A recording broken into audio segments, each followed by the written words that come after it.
this video, I want to go over a few things of what you should be looking for when choosing a coatings contractor for your project. The first thing that I look for is, where do they specialize? Are they an industrial coatings contractor where they only focus on large industrial or specialty projects? Are they a residential installer where they focus mainly on garage floors, residential projects, basements, patios? Or are they an artisan contractor where they're doing high-end decorative work, things that need a little bit more detail and attention? And within those three, I'm going to look at my project. What do I have going on? Who do I want on there? It may not be a best fit to bring in a residential contractor that just primarily focuses on garage floors to do a large-scale industrial project. They may not have the experience to produce that project efficiently.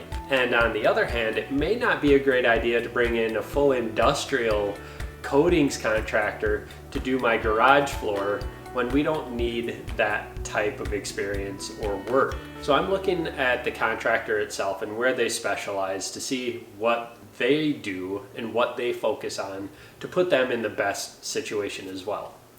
The second thing that I look at is longevity. How long has this company been around? A more established company with years of experience has probably seen a few more things within a project or an industry, so if they run into something, they're more likely to be able to handle that quickly and efficiently. They have experience to produce a project a little bit more efficiently because of their years of experience. Now, that isn't always the case though either.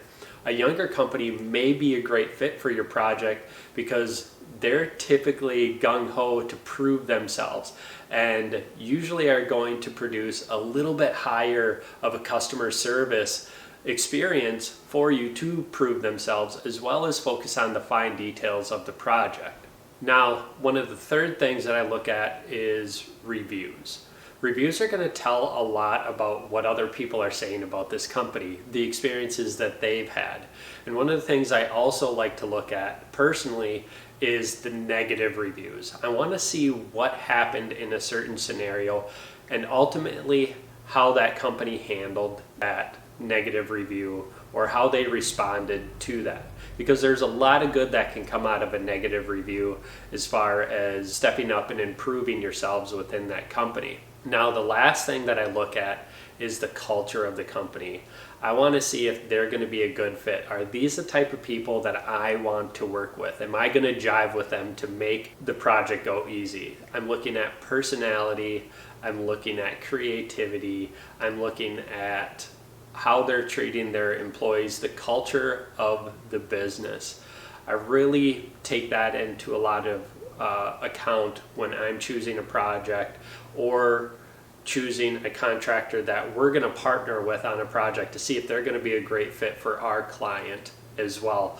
And at the end of the day, we want to work with people that we're comfortable with and people that we'd like to hang out with at the end of the day. Now, that isn't always the case, but it is a large factor for me when I am choosing a company to work with.